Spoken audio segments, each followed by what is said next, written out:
അരവിന്ദനോട് ഒന്ന് ഇതുവരെ വരാൻ പറയണമെന്ന് പറഞ്ഞയക്കുമ്പോൾ സുജാതയുടെ തൊലി ഉരിയുന്നത് പോലെ തോന്നി. അരവിന്ദൻ ജോലി ചെയ്യുന്ന ഹോസ്പിറ്റലിലെ നേഴ്സായ മേഴ്സിയോടാണ് സുജാത അത് പറഞ്ഞത്. അതേ ഹോസ്പിറ്റലിൽ തന്നെ അഡ്മിനിസ്ട്രേഷനിൽ ജോലി ചെയ്യുകയാണ് അരവിന്ദൻ, തൻ്റെ ഭർത്താവിൻ്റെ ഏറ്റവും അടുത്ത സുഹൃത്ത്. ഇനി അയാൾക്ക് മാത്രമേ തൻ്റെ ജീവിതത്തിൽ എന്തെങ്കിലും ചെയ്യാൻ കഴിയൂ എന്ന് സുജാതയ്ക്ക് തോന്നി. നാളെ ബീച്ചിൽ വരാൻ അരവിന്ദൻ പറഞ്ഞു എന്നറിഞ്ഞപ്പോൾ ആശ്വാസമാണ് തോന്നിയത്. എങ്ങനെയെങ്കിലും തൻ്റെ ഇപ്പോഴത്തെ അവസ്ഥ അരവിന്ദനെ പറഞ്ഞ് മനസ്സിലാക്കണം. അയാൾ സഹായിക്കാതിരിക്കില്ല, സുജാത ഓർത്തു. അടുത്ത ദിവസം സുജാത നേരത്തെ തന്നെ ജോലികളെല്ലാം തീർത്തു. അയാൾക്ക് നൈറ്റ് ഡ്യൂട്ടിയാണ്, വരാനായിട്ടുണ്ട്. അതുകൊണ്ട് അയാൾക്ക് വേണ്ടതെല്ലാം തയ്യാറാക്കി വെച്ചു. എന്തൊക്കെ ഉണ്ടാക്കി കൊടുത്താലും അയാൾ തൻ്റെ ദേഹത്തെ ഉപദ്രവിക്കൂ എന്ന് അവൾക്കുറപ്പായിരുന്നു. ഒരു നിമിഷം തൻ്റെ സ്വർഗം പോലെയുള്ള വീടിനെപ്പറ്റി സുജാത ഓർത്തു. ഭർത്താവിന് ബാങ്കിലാണ് ജോലി, 2 പെൺകുട്ടികളാണുള്ളത്.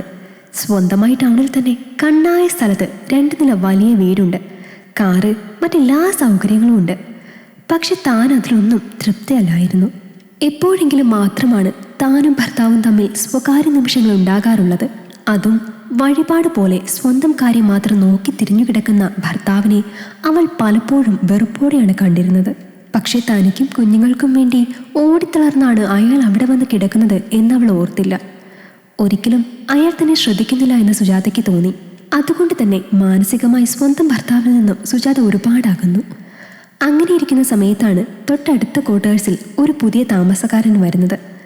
അയാൾ എക്സ്-മിലിറ്ററിയാണ്. ഇപ്പോൾ ഏതോ ഒരു സ്ഥാപനത്തിൻ്റെ സെക്യൂരിറ്റിയായി വർക്ക് ചെയ്യുന്നു. പ്രായം ഒട്ടുമില്ല, ഉയരവും അതിനൊത്ത വണ്ണവും. അവരുടെ ക്വാർട്ടേഴ്സിലുള്ള കിണറിൽ നിന്ന് കലങ്ങി മറിഞ്ഞുള്ള വെള്ളമാണ് കിട്ടിയിരുന്നത്.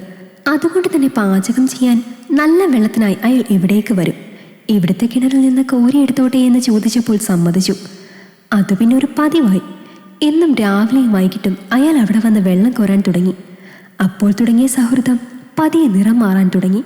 അയാൾ തൻ്റെ ശരീരത്തെപ്പറ്റി വർണ്ണിക്കാനും കൂടി തുടങ്ങിയപ്പോൾ ആദ്യമെല്ലാം ദേഷ്യപ്പെട്ടിരുന്നു.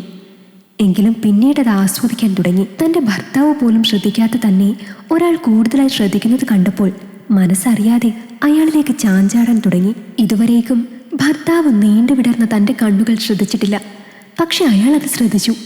അവ മനോഹരമായ ആരെയും ആകർഷിക്കാൻ പോകുന്നതാണ് എന്നയാൾ പറഞ്ഞപ്പോൾ അന്ന് മുഴുവൻ കണ്ണാടിയുടെ മുന്നിൽ പോയി കണ്ണിൻ്റെ ഭംഗി സുജാത ആസ്വദിച്ചു. പിന്നെയും അയാൾ അവളെ പ്രശംസ കൊണ്ട് മൂടി. ഒരിക്കൽ അകത്തേക്കൊരു പാമ്പ് കയറിയപ്പോൾ അയാൾ രക്ഷകനായി വന്നു. അന്നാണ് ആദ്യമായി അയാൾ ദേഹത്ത് കൈവച്ചത്. അവളെ മെല്ലെ കെട്ടിപ്പിടിച്ചപ്പോൾ എതിർക്കാതിരുന്നത് അയാൾ അവളുടെ സമ്മതമായി കണ്ടു. അയാൾ അവിടേക്ക് വന്നിരുന്നുവെങ്കിലും നോക്കി നിൽക്കാനല്ലാതെ മറ്റൊന്നിനും കഴിഞ്ഞിരുന്നില്ല. കാരണം സുജാതയുടെ ഭർത്താവിൻ്റെ അമ്മയും ആ വീട്ടിൽ തന്നെയായിരുന്നു താമസം. ഒടുവിൽ ഇവിടുത്തെ ജോലി കഴിഞ്ഞ് മറ്റൊരിടത്ത് കൂടുതൽ ശമ്പളത്തിന് ഒരു ജോലി റെഡിയായിട്ടുണ്ടെന്ന് അയാൾ പറഞ്ഞപ്പോൾ സുജാതയ്ക്ക് വല്ലാത്ത സങ്കടം തോന്നി. അയാൾ അത്രത്തോളം മനസ്സിലേക്ക് കയറിയിട്ടുണ്ട് എന്ന ആ ഒരു നിമിഷത്തിലാണ് അവൾ മനസ്സിലാക്കിയത്. കൂടെ പോരുന്നു എന്ന് ചോദിച്ചപ്പോഴേക്കും സുജാത പോകാൻ തയ്യാറായി. കാരണം ഭർത്താവിൽ നിന്ന് കിട്ടാത്ത സ്നേഹവും സാന്ത്വനവും കിട്ടിയിരുന്നത് അയാളിൽ നിന്നാണ്. അത് നഷ്ടപ്പെടുത്തുവാൻ അവൾ ഒരിക്കലും തയ്യാറല്ലായിരുന്നു. കയ്യിലെടുക്കാവുന്നതെല്ലാം എടുത്തു, സ്വർണവും പണവും എല്ലാം. അത് അയാൾ കൂടി പറഞ്ഞിട്ടായിരുന്നു, പോകുന്ന സ്ഥലത്ത് വാടകയ്ക്ക് താമസിക്കേണ്ട, നമുക്ക് സ്വന്തമായൊരു വീട് വാങ്ങാൻ നോക്കാം. കുറച്ച് പണം എൻ്റെ കയ്യിലുണ്ട്, കയ്യിൽ എന്തെങ്കിലും ഉണ്ടെങ്കിൽ എടുത്തോ എന്ന് പറഞ്ഞു. സുഖമായി ജീവിക്കാനല്ലേ എന്ന് കരുതി സുജാത. എന്നാൽ അവിടെ എത്തിയപ്പോഴാണ് കാര്യങ്ങളെല്ലാം മനസ്സിലായത്. അയാൾക്ക് പല പെണ്ണുകളിൽ ഒരാൾ മാത്രമായിരുന്നു താൻ. തൻ്റെ സ്വർണം കൊടുക്കില്ല എന്ന് പറഞ്ഞപ്പോൾ ഭീഷണിയായി, പിന്നീട് ദേഹോപദ്രവമായി. ചില രാത്രികളിൽ കുടിച്ചിട്ട് വന്ന അയാൾ ഒരു മൃഗത്തെ പോലെ പെരുമാറി. അപ്പോൾ മാത്രമാണ് ഇത്രയും കാലം താൻ ജീവിച്ചത് ഒരു സ്വർഗത്തിലായിരുന്നു എന്ന സത്യം അവൾ മനസ്സിലാക്കിയത്. ഇനി അങ്ങോട്ട് തിരികെ പോകാൻ കഴിയില്ല. പോയാലും അവർ സ്വീകരിക്കുമോ എന്നറിയില്ല. എങ്ങനെയെങ്കിലും ഇവിടെ നിന്ന് രക്ഷപ്പെടുത്താൻ പറയാൻ വേണ്ടിയിട്ടാണ് അരവിന്ദനോട് കാണാൻ പറ്റുമോ എന്ന് ചോദിച്ചത്. നൈറ്റ് ഡ്യൂട്ടി കഴിഞ്ഞ് വന്നാൽ അയാൾ പോത്തുപോലെ കിടന്നുറങ്ങും. ആ സമയത്ത് അരവിന്ദനെ കാണാൻ പോകാം എന്നവൾ കരുതി. അന്നും പതിവ് പോലെ അയാൾ വന്ന് കുടിച്ച് ബോധമില്ലാതെ കിടന്നുറങ്ങാൻ തുടങ്ങി. വേഗം എടുക്കാനുള്ളതെല്ലാം എടുത്ത് പുറത്തേക്കിറങ്ങി. ഇതുവരെയും പോകാൻ ഒരു ധൈര്യം കിട്ടിയിരുന്നില്ല. എങ്ങോട്ടും പോകാനില്ല എന്നായിരുന്നു മനസ്സിൽ കരുതിയത്. എന്നാൽ ഇന്ന് അരവിന്ദനെ കാണുമ്പോൾ എന്തെങ്കിലും ഒരു സഹായം ചോദിക്കണം. അവൾ നേരെ ബീച്ചിലേക്ക് ചെന്നു. തൻ്റെ ഇപ്പോഴത്തെ അവസ്ഥ അരവിന്ദനെ ബോധിപ്പിച്ചു. ഇതൊക്കെ എന്നോട് പറയാൻ നിങ്ങൾക്ക് നാണമില്ലേ? ഭർത്താവിനെ കുറിച്ച് നിങ്ങൾ ഓർക്കണ്ട, ഞാനത് പറയുന്നില്ല. പക്ഷെ നിങ്ങൾ തന്നെ നൊന്ത് പ്രസവിച്ച 2 പെൺകുഞ്ഞുങ്ങൾ അവിടെ ഉണ്ടായിരുന്നല്ലോ. ഈ ഇറങ്ങിപ്പോകുമ്പോൾ അവരെപ്പറ്റി ഒന്ന് ഓർത്ത് നോക്കാമായിരുന്നില്ലേ? നിങ്ങൾ പറയുന്നുണ്ടല്ലോ ഭർത്താവ് നിങ്ങളെ ശ്രദ്ധിക്കുന്നില്ല എന്ന്. നിങ്ങൾക്ക് അങ്ങനെ ഒരു പരാതി ഉണ്ടെങ്കിൽ അത് അദ്ദേഹവുമായി ഒന്ന് ചർച്ച ചെയ്യാമായിരുന്നില്ലേ? ഒരുപക്ഷെ അദ്ദേഹത്തിന് സ്വയം തിരുത്താൻ അതൊരു അവസരമാകുമായിരുന്നു. അരവിന്ദ് പറഞ്ഞതൊന്നും മിണ്ടാതെ കേട്ടു നിൽക്കാനേ സുജാതയ്ക്ക് കഴിഞ്ഞുള്ളൂ. ഞാൻ പറയില്ല, ഒരിക്കലും നിങ്ങളെ അങ്ങോട്ട് തിരിച്ചു വിളിക്കാൻ ഞാൻ പറയില്ല. കാരണം സമൂഹത്തിന്റെ മുന്നിൽ അദ്ദേഹം ഇപ്പോൾ ഒരുപാട് പരിഹസിക്കപ്പെട്ട് കഴിഞ്ഞു. കോമാളി എന്ന അയാളെ എല്ലാവരും മുദ്രകുത്തി. നിങ്ങളെ സ്നേഹിച്ചത് മാത്രമേ അയാൾ ചെയ്തിട്ടുള്ളൂ. അദ്ദേഹം പുറത്തു നിന്നൊരു ചായ കുടിക്കുന്നത് ഞാൻ കണ്ടിട്ടില്ല.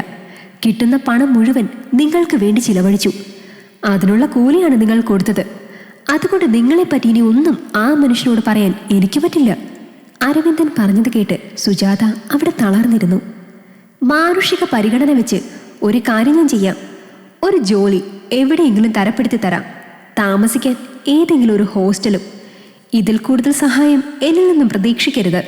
അത്രയെങ്കിലും കരുണ അരവിന്ദൻ തന്നോട് കാണിച്ചല്ലോ എന്നായിരുന്നു അപ്പോൾ സുജാത ചിന്തിച്ചത്. അരവിന്ദൻ തന്നെ അവളെ ഒരു ലേഡീസ് ഹോസ്റ്റലിൽ കൊണ്ടുചെന്നാക്കി. അവിടെ തന്നെയുള്ള ഒരു പ്രൈവറ്റ് ഫൈനാൻസിൽ ജോലിയും ശരിയാക്കി കൊടുത്തു. സുജാത അവിടെ കഴിഞ്ഞു. ഒരിക്കൽ പോലും ഭർത്താവിൻ്റെയോ മക്കളുടെ ജീവിതത്തിലേക്ക് ഇനിയൊരു ദുശകുനം പോലെ പോകാൻ അവൾ തയ്യാറായില്ല.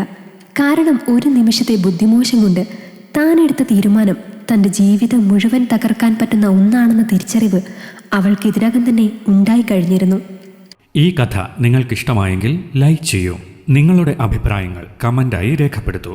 കൂടുതൽ കഥകൾ കേൾക്കാൻ ഈ ചാനൽ സബ്സ്ക്രൈബ് ചെയ്യൂ.